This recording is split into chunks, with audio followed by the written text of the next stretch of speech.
Bonjour, Jean de la TCBH, ici Wilson Henley. J'ai la chance d'avoir avec moi aujourd'hui en visioconférence Marie-Jeanne Rioux. Marie-Jeanne Rioux est une biologiste et une autrice fièrement rimousquoise, passionnée de lecture, de danse, de nature et de voyage et amoureuse des animaux. Sa profession ainsi que ses multiples expéditions dans le haut Arctique canadien l'ont façonnée en tant que personne et donnent une couleur singulière à sa plume. Autrice à la créativité sans limite, elle s'éclate à faire voyager ses lecteurs et lectrices dans son imaginaire coloré, toujours empreint de romance. Comment allez-vous, Madame Rioux? Très bien. Super. Très bien. Merci. On avait dit avant l'enregistrement qu'on pouvait tutoyer, donc on va commencer comme ça.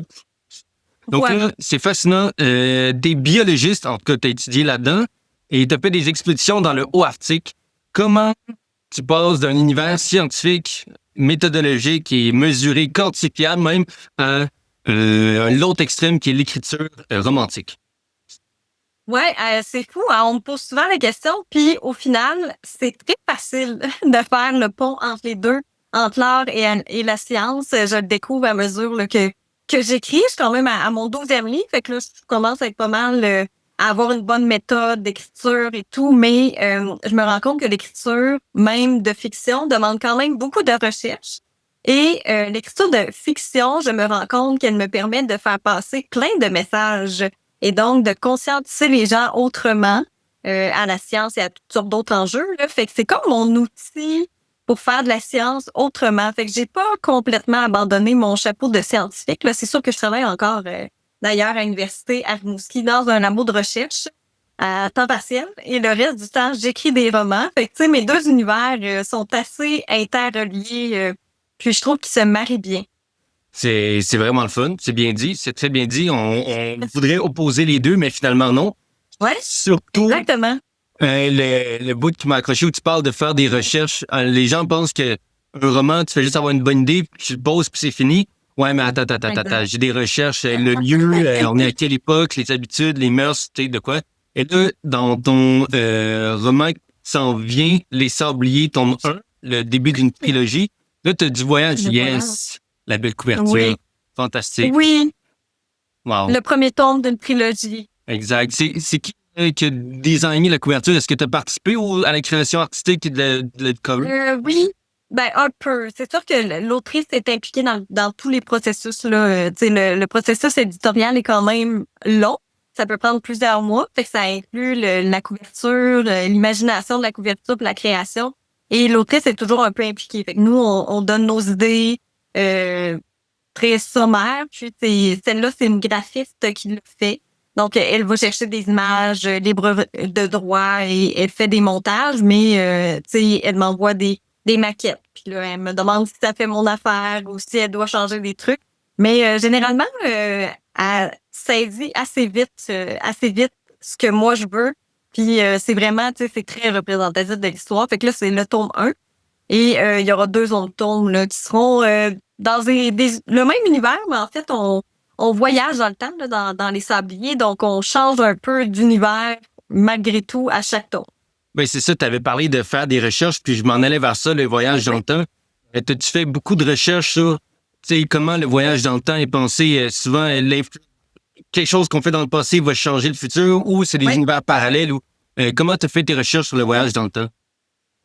Ben, en fait, c'est que c'est des voyages dans le temps et il y aura un voyage dans un univers parallèle dans le 3e tome. Fait que c'est comme trois personnes qu'on va suivre. Fait que là, le premier tome, on suit, c'est 2 frères et une sœur. Finalement, on suit le premier frère. Ça s'appelle les Sabliers, premièrement, parce que ça part de la constellation d'Orion. Donc, ils ont un lien avec cette constellation-là qui est en forme de sablier, qui est aussi appelée le Sablier, donc d'où le surnom là, de ces personnages-là. Et bref, dans le premier tome, c'est celui qui lit le passé des gens, qui finit par voyager dans le passé à l'époque de la Première Guerre mondiale. Donc, c'est plus là que mes recherches se sont intéressées là, à l'époque, au contexte historique de la Première Guerre mondiale. Mais aussi, tu sais, je fais des recherches. Moi, j'ai encore mon esprit très scientifique quand j'écris. Donc, même des trucs qui sont imaginaires, qui sortent de mon imaginaire à moi, ça va être quand même basé sur des faits puis quelque chose qui existe pour de vrai, là, tu sais. Fait que souvent, là, on va découvrir dans les sabliers que c'est lié aux étoiles. J'en dirai pas plus parce que sinon, je vais dévoiler des punchs. Mais c'est vraiment, tout est lié aux étoiles. Puis il y a vraiment quelque chose, tu sais, de logique au final qui ressort de cette histoire-là. Fait que oui, j'ai eu beaucoup de recherches à faire à ce niveau-là, mais évidemment, là, surtout au niveau de la Première Guerre mondiale, c'est des soldats canadiens. On en parle très peu dans la littérature des soldats canadiens durant cette guerre-là. On parle plus comme des Britanniques, parce qu'on était sous le régime britannique à cette époque-là. On parle des Français, des Allemands, mais on parle très peu des soldats canadiens à l'époque de la Première Guerre mondiale et de leur contribution. Puis, même chose pour les animaux, en fait, qui étaient impliqués dans toutes les guerres, là, tu sais, qui étaient des animaux soldats un peu. Fait qu'il y en a un dans les sabliers, là, il y a un chien soldat. Fait que j'essaye toujours d'inclure dans tous mes univers quelque chose, tu sais, un enjeu ou quelque chose va un peu sortir du lot, plus original, mais ça nécessite des recherches quand même. Parlant d'animaux à la guerre, j'avais lu une anecdote, corrige-moi si je me trompe des détails, mais c'était un bataillon qui était coincé dans une tranchée et il y avait besoin d'appeler à l'aide. Donc, ils ont envoyé les 12 pigeons voyageurs qui leur restaient. Puis, il y en a un seul qui a survécu. La ligne ennemie, il a réussi. C'est grâce à ce pigeon-là qui ont été sauvés. Puis après ça, on voit des photos où ils ont mis une petite médaille puis il a été couronné. Il y a eu un titre honorifique. Il a sauvé un bataillon complet, tu sais, c'est fou. Ouais. Non, mais c'est fascinant. Là. Tu sais, il y avait justement des pigeons voyageurs, des chiens, mais il y avait des ours à un moment donné. Il y avait toutes sortes d'animaux qui ont été des éléphants, je crois aussi, des chevaux, bien sûr. Mais c'est comme un monde que peu de personnes connaissent, là, puis sont très peu, je trouve, salués pour tout ce qu'ils ont fait, là, tout ce qu'ils ont amené aux soldats, puis qui amènent encore aujourd'hui. Tu sais, les animaux, on les utilise encore de nos jours, là. Fait que c'est vraiment fascinant, je trouve, comme sujet. Je sais plus dans quelles années, peut-être 70 ou même avant, la CIA faisait des tests, donc des dauphins qui pouvaient livrer un missile sans être détectés par des radars. Tu mets un missile à un dauphin, ou c'était de l'espionnage. C'était-tu avec des araignées ou des pigeons? T'allais faire envoyer le pigeon sur le bord de la fenêtre avec un petit enregistreur pour qu'il revienne avec la conversation enregistrée. C'est incroyable. C'est vraiment fou. Tantôt avant... C'est malade. Tantôt, avant que l'enregistrement parte, on disait il y a trop de politiciens et pas assez d'artistes. Toi, comment t'as décidé de... Quand est-ce que t'as décidé de poser tes premières lignes? Tu dis, moi, ça y est, j'ai ce besoin-là d'écrire. Comment ça s'est passé pour toi, ce début de carrière d'autrice? Ben, en fait, ça fait longtemps que j'avais commencé à écrire. Tu sais, c'est un rêve que j'ai toujours voulu réaliser, d'écrire un livre, d'avoir mon nom sur la couverture d'un livre. J'ai toujours voulu ça, puis surtout depuis que j'ai découvert, bien évidemment, Harry Potter, c'est de notre génération. Fait que ça m'a donné vraiment envie de créer mes propres univers. Mais j'avais jamais eu le temps de vraiment m'investir à écrire un livre. Tu sais, je savais pas comment, là. J'ai étudié en biologie et non en littérature. Puis, quand est venue en fait, j'avais écrit quelque chose, là. J'étais adolescente, là. J'avais comme une vingtaine de pages. Puis c'était l'histoire des élus, qui est mon premier livre qui est ici, là, qui a été publié chez Edilink, qui est pas la même maison d'édition que Les Sabliers, là. Et c'est ce premier livre-là, c'est vraiment fantastique. Donc, c'était un univers complètement inventé. Puis, j'avais écrit 20 pages. J'ai laissé ça de côté pendant un bon 10 ans. J'ai fait mes études et tout. Puis là, à un moment donné, la pandémie est arrivée. Donc, ça fait pas si longtemps. Et j'ai vu que je travaille à organiser des expéditions dans le Grand Nord canadien, ben j'avais beaucoup moins de travail durant la pandémie parce qu'on pouvait plus aller dans le Grand Nord. Fait que j'ai retrouvé ce roman-là qui avait le nom très original de roman. Donc, c'est un document qui s'appelait Roman. J'ai dit, bon, je vais aller relire un peu qu'est-ce que j'avais écrit. Puis finalement, je me suis remis à écrire ce roman-là qui s'est transformé un peu, mais pas tant. T'sais, la base est restée quand même la même. J'avais cette idée-là dans la tête depuis longtemps. Puis finalement, j'ai écrit le roman durant la pandémie. Ça m'a pas pris tellement de temps. J'ai envoyé ça à une de mes amies qui, elle, a étudié en littérature. Fait que j'étais comme, tu sais, donne-moi tes commentaires sincères. Dis-moi si ça a du potentiel ou si c'est vraiment pas bon. T'sais. Fait qu'elle m'a dit, ben oui, ça a du potentiel. Je pense que tu devrais corriger certains passages. Puis là, elle m'a donné des commentaires et tout. Puis finalement, j'ai décidé d'envoyer ça à une maison d'édition. Puis ça a été accepté en maison d'édition. Fait que c'est comme ça que ça a commencé. j'avais vraiment en tête de faire ça un jour, mais j'avais un peu laissé ça de côté là, depuis quelques années. Puis finalement, ça a comme été replacé sur mon chemin. Puis depuis ce temps-là, ben là, j'en ai publié quand même quelques-uns. Là. Je suis rendue à mon 12e. Fait que je pense que ça bouillait dans mon imaginaire. C'était vraiment le temps que ça sorte de ma tête, toutes ces idées-là. Fait que voilà. Puis, tu parlais de science, tu sais, comment faire le passage de la science à la créativité, la littérature. Ben, c'est pas si loin, là. Pour moi, faire de la science, faire de la littérature, c'est quand même interrelié. Puis, j'ai découvert, à force d'écrire, que c'est un peu ma façon à moi de faire de la science, puis de parler de tout ce qui est enjeux environnementaux et tout, de manière plus douce, peut-être, que dans le contexte scientifique, on est toujours en train de dire que ça va mal, qu'il faut faire ci, qu'il faut faire ça. Mais c'est pas ça, je crois, qui va amener des changements. Là, les meilleurs messages passent toujours à travers un mythe, une histoire, une légende, une chanson. Ça c'est sûr, là. Essaye pas de marteler le clou avec ton marteau, tu sais, vas-y doucement. Puis. Tout à fait. Tu te dis la science et l'écriture, je viens de faire un parallèle. Tu sais, la science, c'est beaucoup d'observation. Puis l'écriture aussi, si tes personnages sont bien conçus, ils sont vivants, tu les observes. Ils vont te dire eux-mêmes c'est quoi leur vie, puis tu les laisses aller. Donc, les deux, c'est un travail d'observation, en fait. Absolument, je suis tout à fait d'accord. Tu sais, il y a de la recherche, il y a de l'observation, comme tu le dis. Tu sais, les personnages vont finir par nous guider, là, finalement. Tu sais, on commence un peu l'histoire, puis moi, j'écris sans plan. Fait que, tu sais, mon côté créatif est très, j'aime ça dire chaotique par rapport à mon côté scientifique qui est plus organisé. Le côté créatif est il est organisé d'une certaine façon, mais un peu dans le chaos. Fait que je trouve qu'il y a effectivement un côté un peu d'observation, de laisser aller tes personnages à ce qu'ils veulent faire finalement, puis même d'observation extérieure pour nourrir ton imaginaire. Finalement, il faut quand même être ouverte à tout ce qui se passe autour de nous. Fait que c'est vraiment, c'est très lié, selon moi, l'art et la science, là, ça va ensemble. Puis pendant que, mettons que tu t'assois pour écrire, est-ce qu'il y a quelque chose que tu redoutes, tu dis, moi, je veux pas faire de répétition, je veux absolument que ça aille vite, ou c'est quoi tes préoccupations quand tu écris? Ben, c'est surtout de commencer que je trouve qu'il est le plus difficile. De commencer une histoire, de commencer un chapitre, tu sais, de capter l'attention des gens rapidement, parce que souvent, c'est ça. Tu sais, si les gens ouvrent le livre, ça prend 50 pages avant que l'histoire soit un peu placée puis que ça commence à avancer, ben là, ils vont l'abandonner. Là, tu sais. Ils tiendront pas le coup jusqu'à temps que l'action embarque. C'est vraiment de commencer puis de tout de suite capter l'attention du lecteur.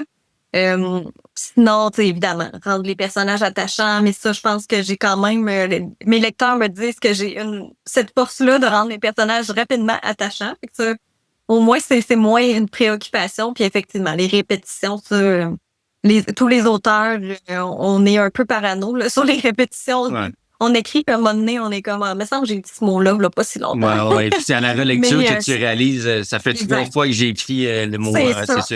Fait que là, tu tombes vite dans les synonymes. Parlant d'ailleurs d'accrocher les gens et de maintenir l'attention, je connaissais une femme, elle avait auto-publié son livre, son premier livre, puis j'avais acheté une copie. Et là, dès la première page, tout le passé du personnage principal est révélé.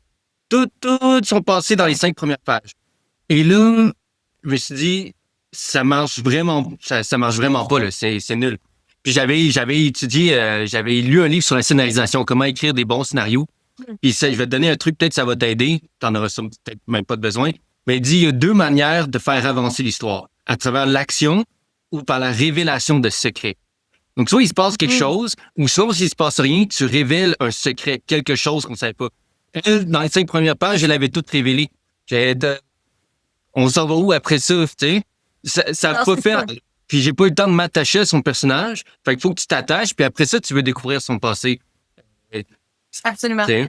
Fait que je sais pas, toi, comment tu construis tes personnages, si t'as une approche comme ça. Ben, c'est souvent... au départ, là, avant d'écrire l'histoire, tu sais, j'ai le début de l'histoire, la fin de l'histoire, je sais à peu près ce qui va se passer, puis qu'est-ce que mes personnages vont vivre comme péripéties, mettons, grosses péripéties. Mais généralement, tu sais, ça se transforme au fil de l'écriture. Mais pour rendre les personnages attachants, c'est sûr que c'est de les faire imparfaits, premièrement, parce que des 100%. humains, ça existe pas, là. Des 100%. humains parfaits. Fait que souvent, leur donner des petits dépôts, des petits tics de langage ou encore des tics de gestuelle, là, tu sais, qui va faire que le lecteur va dire, ah, c'est lui, puis il va le trouver drôle, puis attachant. Fait que c'est vraiment de créer des personnages qui sont vrais, puis qui sont authentiques, là, et vrais, évidemment, mais aussi imparfaits. Fait que, tu sais, Ouais. les gens vont plus s'attacher à eux. Puis aussi le film, moi, j'écris à la première personne, puis en alternance de point de vue.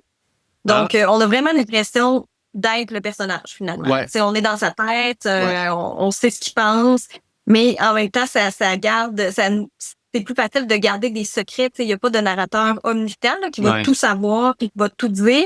Donc, on est vraiment dans la peau du personnage qui est pas au courant de tout, qui va vivre des situations, toutes sortes d'émotions. Fait que c'est vraiment, selon moi, en tout cas, c'est plus facile de rendre un personnage attachant quand t'es dans sa tête, dans son corps, que tu vis tout ce qu'il vit, lui. Puis quand c'est en alternance de point de vue, ben j'aime ça parce que là, ça permet aux gens de s'attacher aux personnages, à différents personnages pour différentes raisons. Mhm. Tu sais, il y a certains lecteurs qui vont dire hey, moi, ce personnage-là, je l'ai vraiment aimé, tu sais.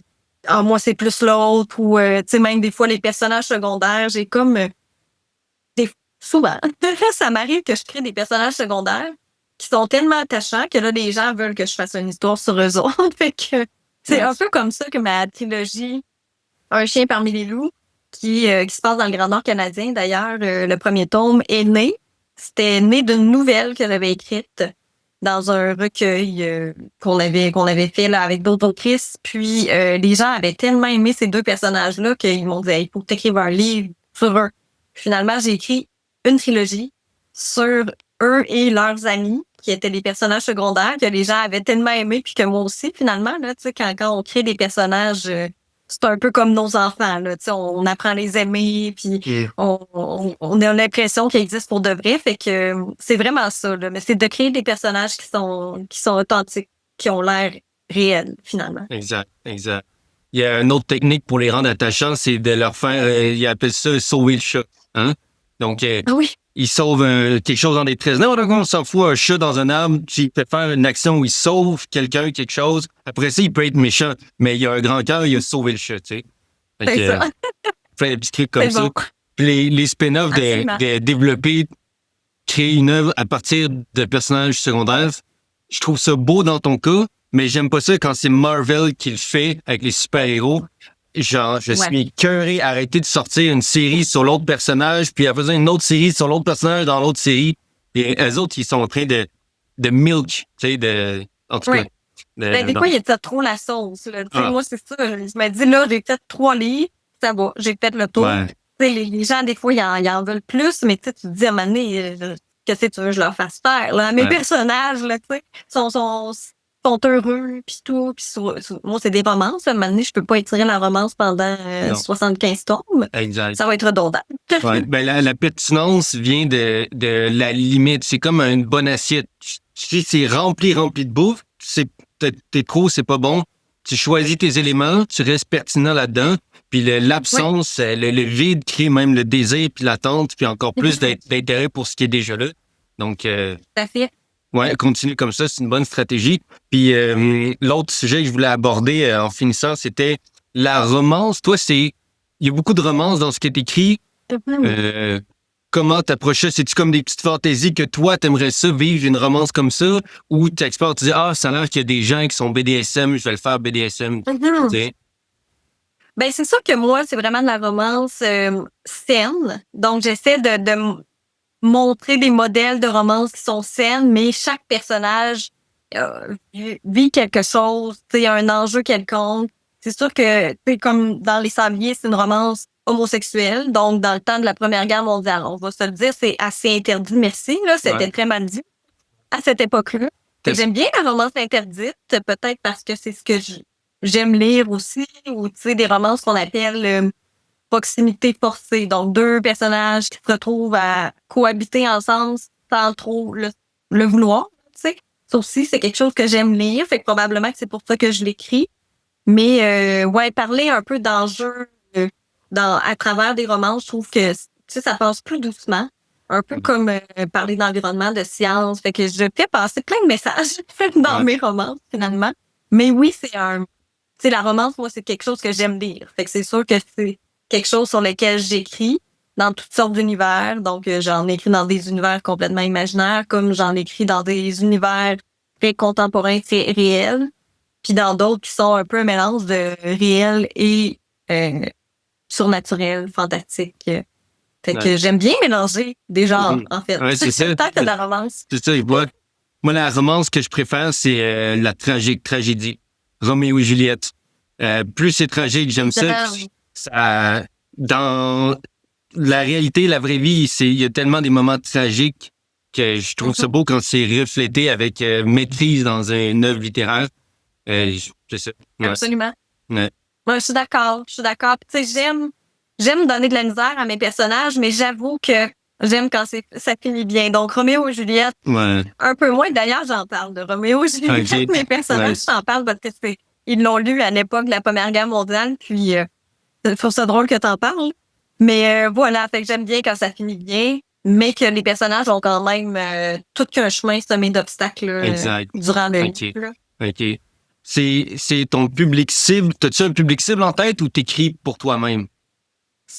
Ben, d'abord et avant tout, j'écris des histoires que moi, j'aimerais lire. Ouais. C'est comme ça que j'ai écrit mon premier livre. T'sais, je me disais, moi, je lisais des livres, j'adore lire, évidemment, je suis une grande lectrice, mais il y a toujours quelque chose, je me dis, il aurait dû faire ça. J'aurais aimé ça que le personnage fasse ça. Fait que moi, je l'écris. C'est ce que je voulais que le personnage vive et fasse comme action.